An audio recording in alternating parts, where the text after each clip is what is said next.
제4장. 예수께서 제자를 삼고 세례를 베푸시는 것이 요한보다 많다 하는 말을 바리새인들이 들은 줄을 주께서 아신지라. 예수께서 친히 세례를 베푸신 것이 아니요 제자들이 베푼 것이라.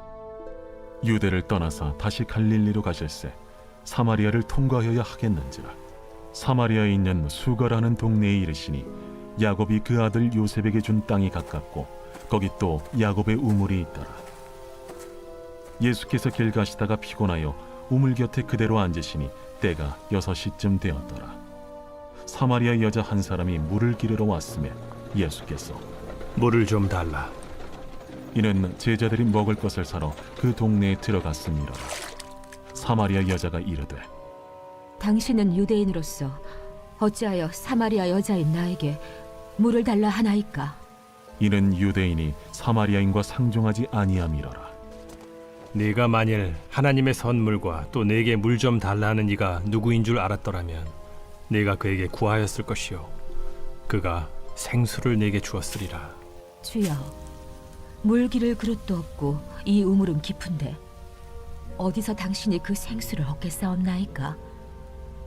우리 조상 야곱이 이 우물을 우리에게 주셨고 또 여기서 자기와 자기 아들들과 짐승이 다 마셨는데 당신이 야곱보다 더 크니이까? 이 물을 마시는 자마다 다시 목마르려니와 내가 주는 물을 마시는 자는 영원히 목마르지 아니하리니 내가 주는 물은 그 속에서 영생하도록 솟아나는 샘물이 되리라. 안녕하십니까, 사랑하는 큰숲교회 가족 여러분. 1월 8일 큰숲 매일 말씀 시작하겠습니다. 오늘 본문은 요한복음 4장 1절에서 14절까지 말씀입니다. 오늘 본문을 함께 살펴보시면 예수님께서 사마리아 여인과 함께 대화를 나누는 장면이죠. 이 본문은 너무나도 유명한 장면입니다. 특별히 1절에서 9절까지 말씀을 보시면 유대인과 사마리아 여인이 상종하지 않는 것에 대해서 나오죠.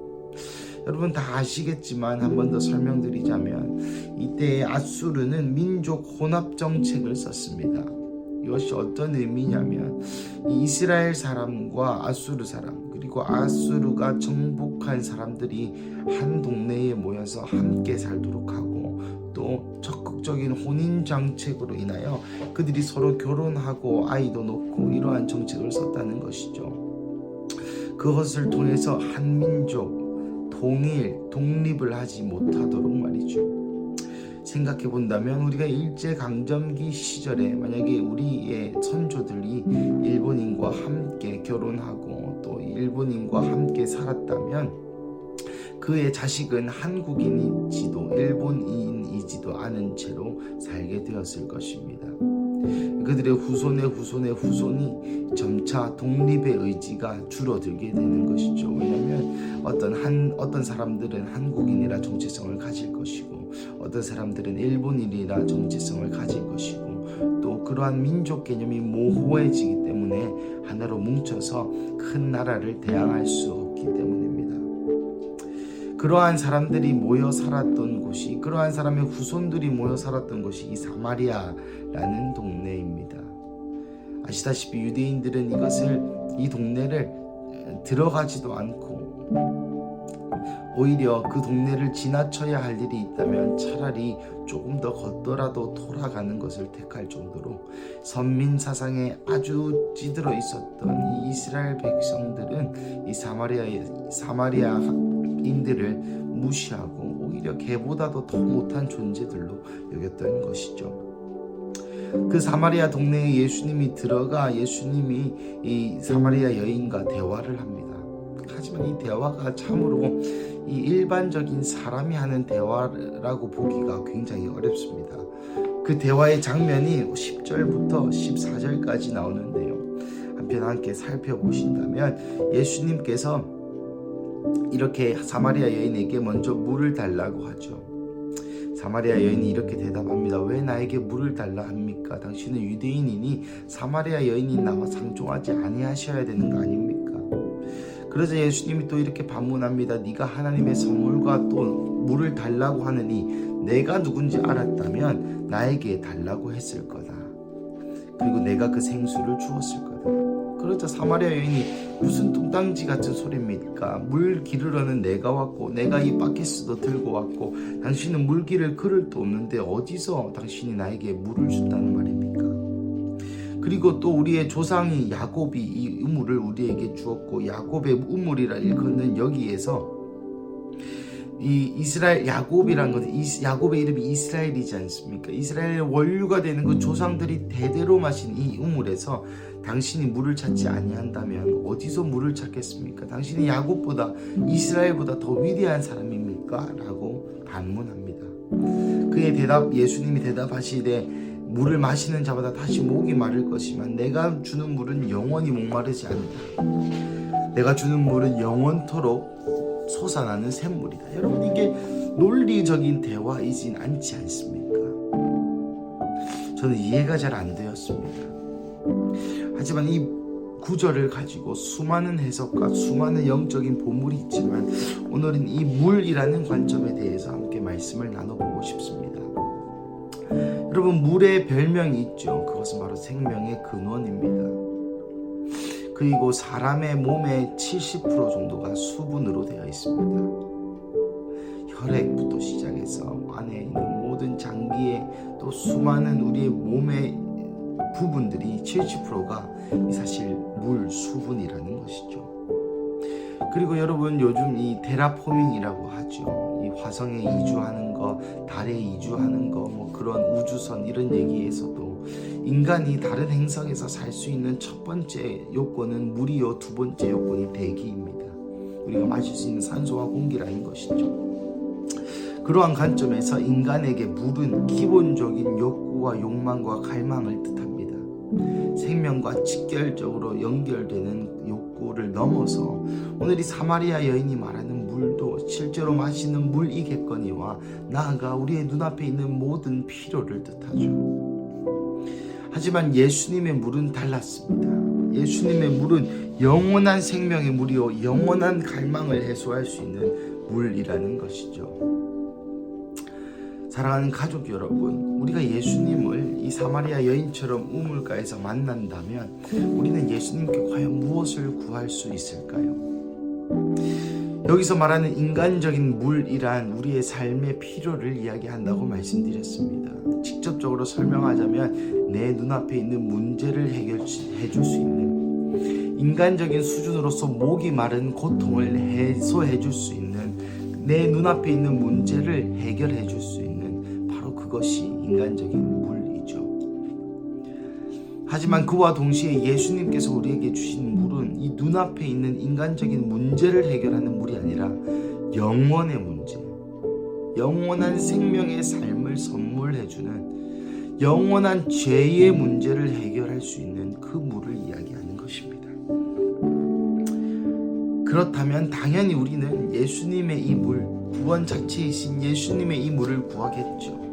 하지만 그와 동시에 우리의 마음의 한 구석에서는 그래도 예수님이 나의 문제를 해결해 주셨으면 하는 욕심이 피어오르곤 합니다.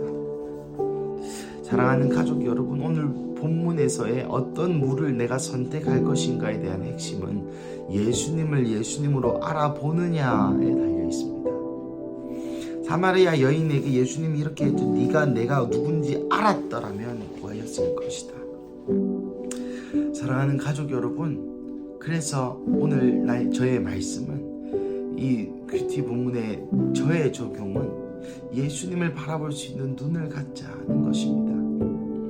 여러분 이 말씀을 들으시는 분들이라면 다 예수를 믿으시는 분들이고 예수님을 믿으신 분들이라면 내 눈앞의 문제를 해결하는 것과 예수님을 선택하는 것 사이에 예수님을 선택하기에 이견이 없다고 생각이 되어집니다. 그렇다면 우리의 삶에서 어떻게 이 나의 삶의 문제에 매몰되지 않고 예수님을 선택할 수 있을까요? 그것은 예수님을 바라볼 수 있는 눈, 예수님을 예수님으로 보는 눈이 있어야 된다는 것이죠. 예수님을 알아야 한다는 것입니다. 여러분 성경에 이 누가복음에 보시면 시므온과 안나와 엘리사벳이라는 사람들이 있었습니다. 그들은 예수님이 태중에 있을 때, 아니요 임신 한 달 차에 예수님이 수정체일 때 이미 예수님을 예수님으로 인지하였습니다. 시므온이라는 사람은 예수님이 난 지 8일 되었을 때 아기의 정결 예식을 행할 때에 예수님을 예수님으로 볼 수 있는 눈이 있었습니다. 84살 된 안나라는 여선지자도 예수님을 예수님으로 볼 수 있는 눈이 있었습니다. 사랑하는 가족 여러분, 예수님을 예수님으로 볼 수 있는 눈이 있어야 예수님이 우리 눈에 보이게 되고 그 아름다우심, 그 위대하심, 그 예수님의 그 구원의 신묘막측하심에 볼 수 있고 인지할 수 있고 알 수 있는 능력이 있어야 우리가 우리의 삶의 작은 문제보다 예수님이 훨씬 더 커 보이고 우리가 우리의 삶의 어떤 문제와 돈과 명예와 수많은 인간을 행복하게 해줄 것 같은 것보다 예수님이 더 존귀하고 가치 있게 보인다는 것입니다. 사랑하는 가족 여러분, 그래서 오늘 하루 예수님을 구하시기를 축복합니다. 먼저 그의 나라와 그의 의를 구할 때에 그 모든 것을 더하여 주십니다. 그 모든 것 또한 예수님이겠죠. 그래서 오늘 하루 예수님을 구하시고 예수님을 누리시고 예수님을 가지시는 하루 되시기를 간절히 축복합니다. 함께 기도하시겠습니다. 사랑하는 하나님, 감사합니다. 오늘 본문을 통하여 우리에게 인간의 물이 아니라 생명의 근원의 물을 이미 허락하신 예수님, 감사합니다. 하지만 눈앞에 있는 인간적인 물과 예수님의 주시는 생수, 영원한 생수를 앞에 두고 고민하는 나의 영적인 현실을 또한 용서하여 주시옵소서. 그래서 주님, 이 시간 요청하는 것은 예수님을 볼 수 있고 예수님을 알 수 있는 눈을 허락하여 주십시오. 그래서 내가 예수님을 예수님으로 인정하고 예수님을 예수님으로 볼 수 있게, 그리하여 마치 사마리아 여인에게 물으셨던 물음이 똑같이 우리의 우리 삶 가운데 물어질 때에 우리가 우리의 명예, 우리의 돈, 우리의 삶의 문제의 해결, 우리 눈앞에 어떤 것을 예수께 달라고 구하는 것이 아니라 주님, 예수님만으로 만족합니다. 예수님만이 나의 상급이요, 나의 위로요, 나의 생수이십니다 라고 고백할 수 있는 우리 근수교회 가족 되게 하여 주시옵소서. 주님, 감사합니다. 이 모든 말씀 살아계신 예수님의 이름으로 기도드립니다. 아멘.